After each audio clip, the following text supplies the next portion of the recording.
to Dove and Dragon Radio. I'm your host, M.L.Ruscsak. I'm here with wonderful author, Tiffany Wright. Welcome. Thank you. I'm glad to be here. Now, you wrote a book on one of my favorite subjects, being an entrepreneur and finding money. We always hear about it. There's always money out there for entrepreneurs. You actually wrote a book on it. Yes, I did. The funding is out there. Access the cash you need to impact your business. I mean, it sounds like a myth as an entrepreneur to find the money that you need.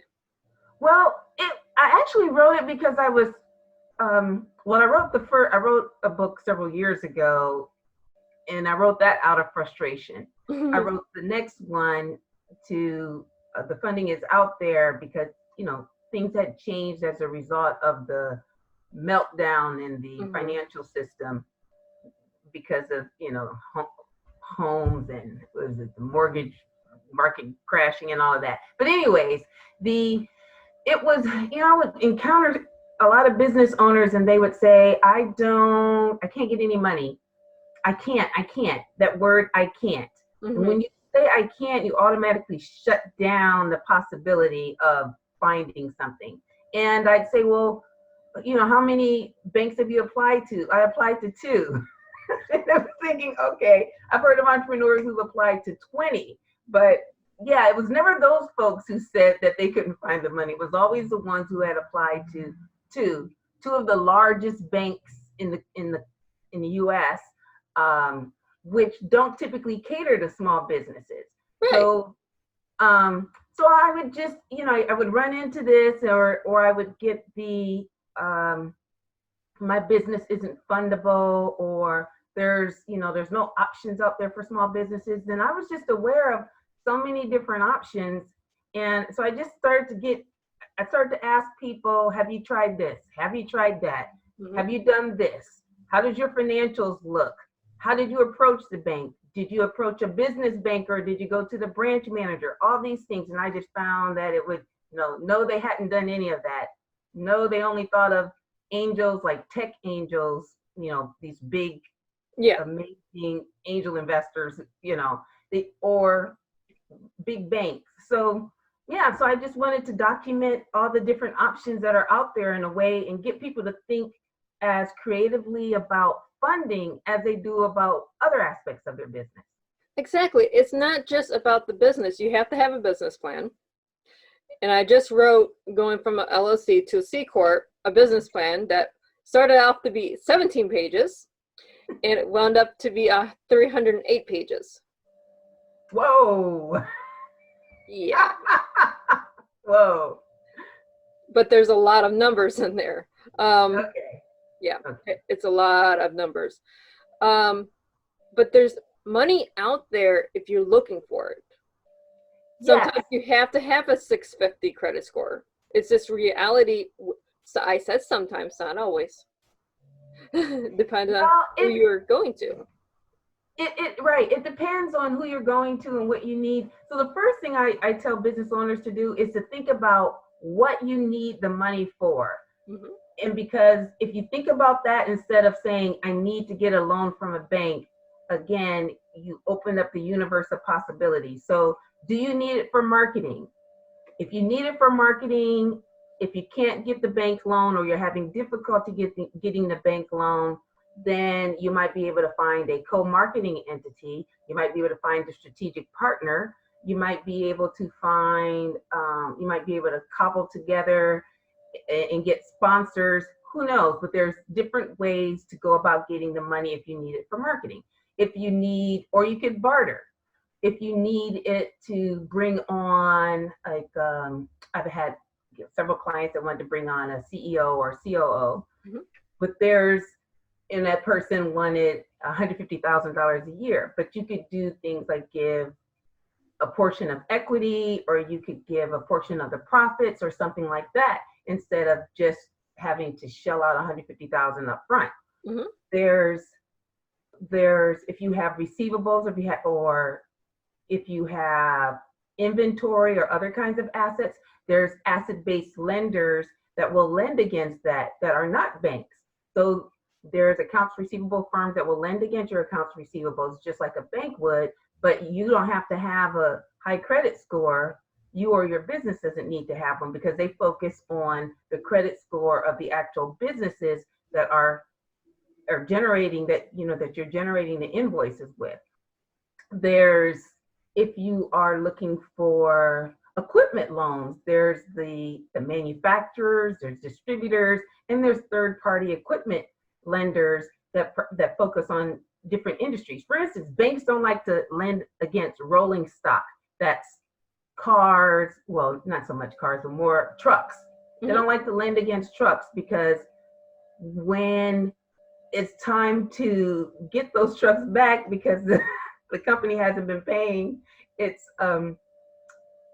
loan, they have to go and chase they have to go and find the rolling stock because you can move it anywhere. Right. And that's not what banks do. But there's third-party entities out there that finance rolling stock, like trucks or delivery trucks, big 18-wheelers. Mm-hmm. And that's what they do. They know how to find those folks, and they know how to, how to get the vehicles back if they need to. They also know how to better assess the risk. So there's different ways to get the money, and you might need to look at multiple ways, especially if you have, if you're looking at, let's say you're a $3 million company and you need $750,000 in funding for different things. I've had clients where we put together, like 3 different ways to get the money. Right. Yeah, it's something like my business. You need $250,000 for contract fees. Mm-hmm. Once the contract fees are done, then you have the marketing, you have the distribution, and you have everything set up. So that setup is now worth $100 million. Mm-hmm. But it's to get to that there, you have to have the legal fees. Well, to get the legal fees, you have to have a lender. So. Right. There's all those. There's different steps and mm-hmm. and different. Every business is different. Every business is different. And you can look at 2 different pizza places. I just had me pizza last night, so it's on my brain. But those 2 pizza businesses are not ran the same. So they're 2 different entities. So their funding, how they get funding, is going to be different.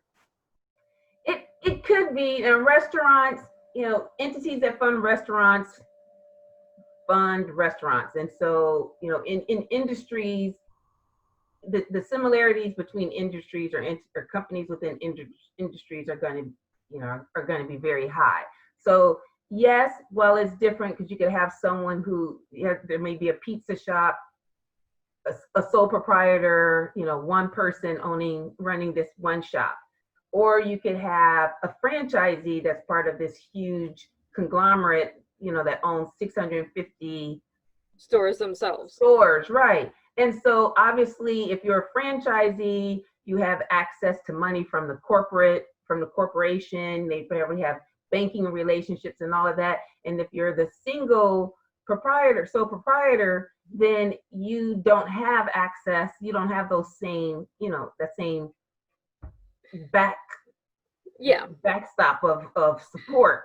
So you're right. In that case, it's going to be very different. Yes, your restaurants, but it's going to be very different. But you can think, okay, are you generating a lot of business? Are you able to differentiate yourself from your competitors? If you're really loyal, if you have a really loyal following, I've seen this where there's something called a direct offering. Typically it's not done with a pizza restaurant, but I've seen it done with other smaller businesses. You can sell to you can sell directly to your customers mm-hmm. via a direct public offering. That would be selling shares in the company, or you could just pre-sell. Especially now in terms of like COVID-19, if you're having issues, but you have all this you have a loyal following, you could pre-sell into next year, let's see, 1 pizza a month for 12 months or something like that, and get revenue up front. Now, obviously, you have to make sure that you can cover the cost and all of that on the back end. So make sure that whatever you're selling, you are covering all of overhead. all of the costs involved in selling that, in making it and selling it. But you could pre-sell whatever it is that you're making, whether it's food or products or services. And this is what I often tell companies, that if you are, it's about cash. The whole reason you need funding is because you need to manage your cash.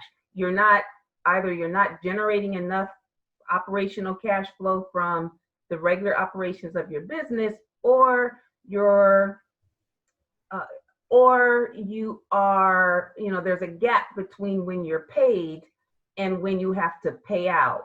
And so if there's a gap, for instance, construction is a big one, because typically with large contractors or large entities like government entities or corporations, they typically will pay the developer or whatever, and then the developer has to pay the general contractor, then the general contractor has to pay the subcontractor. So it could be 90 days before you get paid.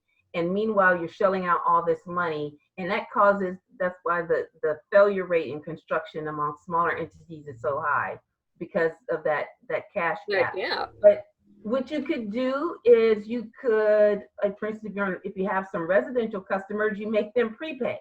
Before I come and do anything on your house, you must pay me a portion of the funds up front. I don't care if to make you feel more comfortable, I can hold those funds in escrow. But basically, I have those funds to draw down upon before I do any work. So I have the money to buy the materials. I have the money to pay my people. I'm not paying all of that up front and then having to go back and get the money from you. But that's what companies have to really think about, is their cash. They need to project their cash out like 12 weeks out and see when they'll have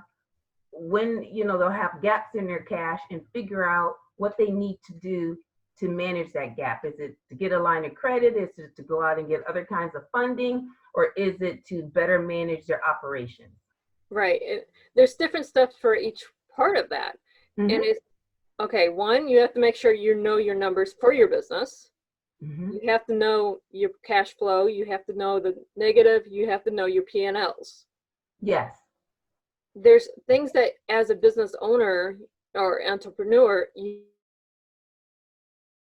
you get the funding, because they're going to ask you questions and you sit there and go, I don't know.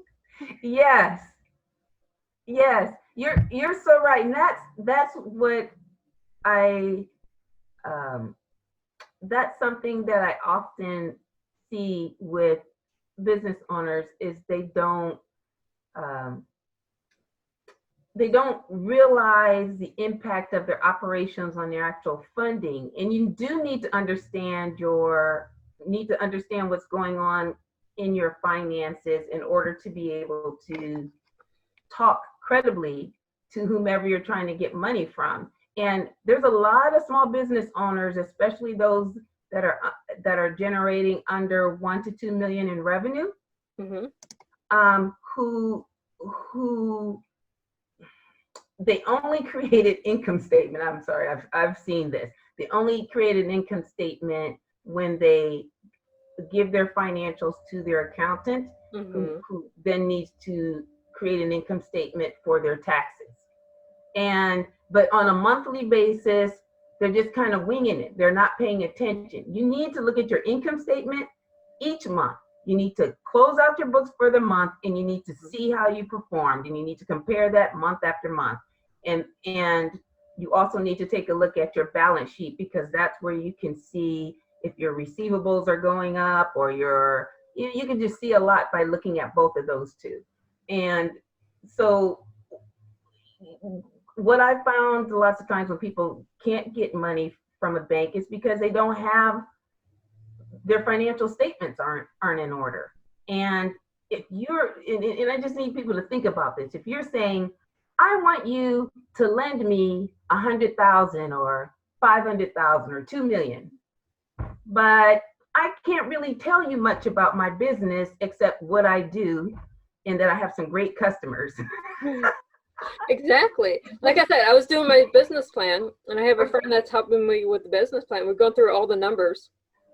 It the normal business plan for what they were looking for was 18 pages. By the time we broke down everything, there's 308 pages. Okay.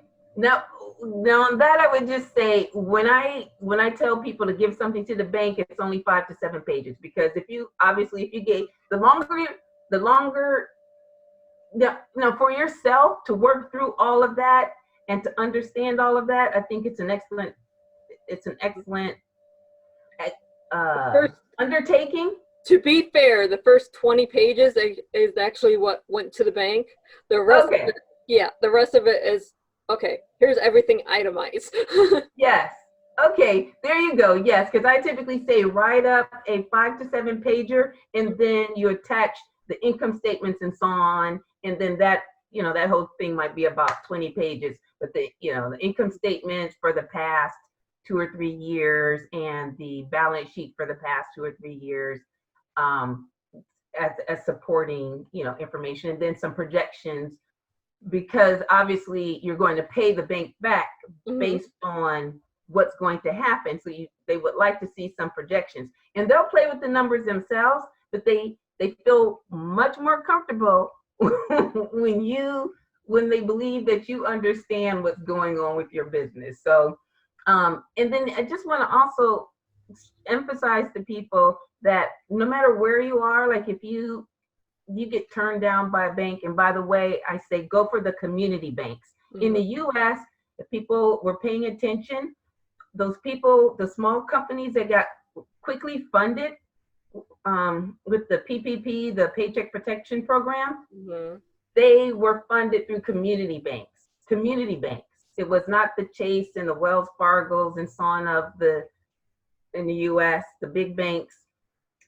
It was the small community banks. So community banks are typically very small business focused, Mhm. and they have people that sit on their board that are entrepreneurs, and you know they're small business owners. Some of the people on the board some of their business may be 50 million or 100 million in revenue, but they're still small business owners. They're not executives of large Fortune 500 companies.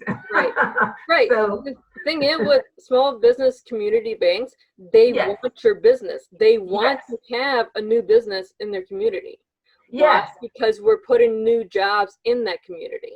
Yes, they do, and so they want the business and they understand it because they work with a lot of small business owners. So the risk is lower to them because they understand what um, your your business and the market and the environment and all of that. And then the other thing you want a business banker. You want someone with the title of VP or above. The different places sometimes use different titles, but generally it's vice president or above. If it's manager, no. For instance, a branch manager might have signature authority for 50,000, but a business VP might have signature authority for 500,000 or $1 million. So if you're going for a $200,000 loan, what's the likelihood that it's going to get approved by a branch manager who has no say whatsoever in these discussions about who gets approved and who doesn't, or a VP who is well respected and whose loans generally do pretty well? I would say the VP who sits on the who can explain the position of the company. And then the other thing is some banks use what do you call it, committee, Mhm. but it's just a bunch of business bankers sitting around and saying, my client needs this and your client needs that, and they're discussing. That's what the committee is. So you want someone To who, go to bat for you. right, to go to bat for you. So that is a business banker. And then the other thing I say is follow the banker, because bankers have a tendency to move around. So Mhm. once you have a good relationship with the banker, follow the banker. So if the banker leaves the bank, you leave the bank and go with that banker. And then the last thing is just have a backup, because I did have a client whose banker was phenomenal, and they were with him for 10 years, and then he opted to go to Dubai for 3 years, so they couldn't follow him there. Yeah, that happens. I mean, we lose so many good people to Dubai. Yeah. Right. And then, of course, then their loan was called and all of that. So yes, follow the banker, but just have a backup relationship. Yeah. Yeah, I mean, we have so many good bankers over in Dubai. I mean, my business partner is actually in Dubai. Oh, really? So I'm like, we have that backup. We have his banker and my banker. So that's funny. That is funny. That is so funny that you brought that one up. So where can our listeners and followers find you? Okay, they can find me at the Resourceful CEO. Actually, the Resourceful CEO salesgrowth.com. And there, for whatever company you are, you can download an ebook that will tell you, help you identify within 45 minutes anywhere from $10,000 to $100,000 in new revenue sources. Yes. Depending on the size of the company. Obviously, if you're a $100,000 company, mm-hmm. It's more like 10,000. But if you're $1 million company, then obviously it's more. You're looking at about 10% of what your company is worth. Yes. In terms of it's just additional leads, just things that a lot of businesses don't look at. Mm-hmm. Because I focus on finances and operations, and it's just a lot of things that people don't think about, like your like I had a client that have clients that do bids, mm-hmm. but you need to examine your bid win rate, because you spend a lot of time doing these bids, but if you have certain types of clients that your bid win rate is 30 to 40%, and other clients where your bid win rate is 5%, you need to focus on those 30 to 40% clients, and you need to identify and pursue more clients like that and figure out why is your bid win rate so high with them. Mm-hmm. So then you can be more successful. So those are the kinds of things that I just kind of brush over in the ebook at the Resourceful CEO salesgrowth.com. And then of course you can find my book on Amazon. The funding is out there. Yes, I mean, really, the funding is there. During the whole COVID lockdown, everything I do gets shut down. So, yeah. So I started working with a friend who is an investment banker. Okay. So he's like, well, find me clients while you're bored. I'm like, okay, find you clients for what? Tell me, right. Find you a client is like, okay, what kind of client are you looking for? Because every investment banker has their own, what they look for. Yes. Do you want a $10,000 deal, or do you want a $100 million deal, Yes. And that's the other thing business owners just need to think about. It's the same kind of thing. Who's your ideal client? Mm-hmm. It's like, just the other day, I had someone who told me, an acquaintance of mine, who said, hey, I'm looking for a job, win a VP position at a at a healthcare company. I said, okay, hospitals or private practice? VP of what? So it was like, I said, in order for me to be able to identify an opportunity that's good for you, I need more specific. So it's the same kind of thing with a business. The more general you are, the less likely that I'm going to come to you for your business. I'm going to come to you as a customer. Because if you say you can do anything that I want, I'm not going to believe you. Nobody can do everything well. No one. And so if you tell me that you can, I'm just not going to believe you. So what is it that you focus on? What is it that you really do well? Do that, and do that really well, and then expand from there. Mm-hmm. Yeah, you can't just go, oh, I'm going to have a little bit of column A, a little bit of column B. I'll take all of column C. No, it doesn't work that way. No, it doesn't. Customer service suffers, or something Mhm. suffers, or you can't, if you might be able to hold the hand of one customer, but then you can't add, you can only handle three customers at a time. Right. So it's something's got to give. So people just need to, business owners need to focus on what it is that they can do and they can do well, and find those ideal customers. And when you're doing a business, I'm running into this now as you're expanding and you're going through your expansion and you hire people to take care of your employees, your Mm-hmm. managers, you have to have that give with the employees that they know they need to contact your manager before they contact you. Oh yes, yes. It's funny. The last 2.5 years, I spent a lot of time working one on one with companies in the $10 to $50 million range, Mm-hmm. and I never realized that the organizational chart Mm-hmm. was so powerful. It is so powerful. It's something that I kind of took for granted, but it's the organizational chart. It's being aware of your goals. So it's not just the chart. It's what are the company's goals, and what do you want your employees to do, and how do you want them to do it, and then how do you tie that all together and make sure that the communication flows the way it's supposed to. Mm-hmm. And the organizational chart is how you make sure that all the communication flows the way it's supposed to.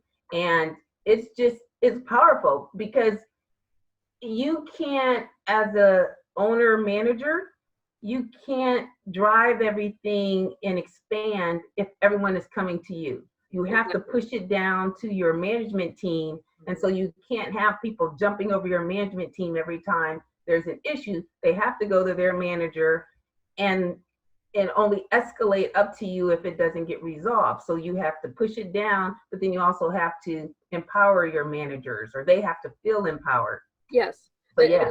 That's a perfect thing. It's like, okay, you have your employees, then you have your human resource manager, Mm-hmm. then you have your COO, and then it goes up to the owner. But you have to have everyone in line because there should be a separation between the CEO and the employee because the CEO has to build the business. Yes. The human resource manager is your, okay, guys, what's going on? What's the problem? How can I fix it? Right. So, Right.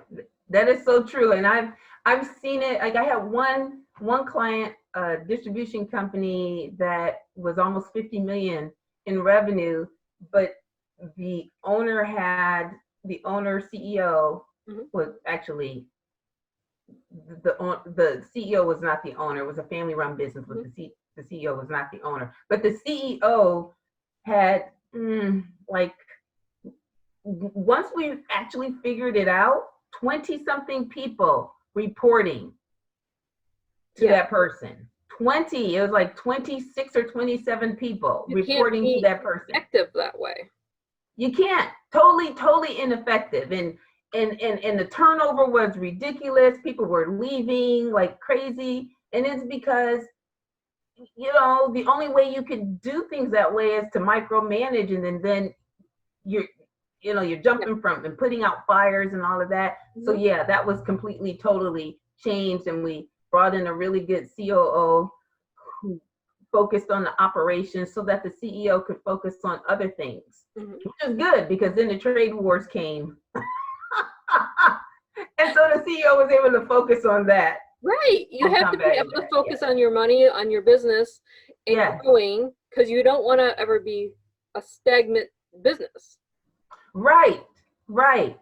You there's some kind of change always happening, and you want to be on the positive side of the change. Yes. And the stronger you can make your business, the the and the more flexible. And I want to say that also, that strong is not so strong. You need to have, you ever seen the big trees, Mm-hmm. when there's a lot of wind and stuff, they bend and sway. So Mm-hmm. you want to be strong, but you don't want to be brittle.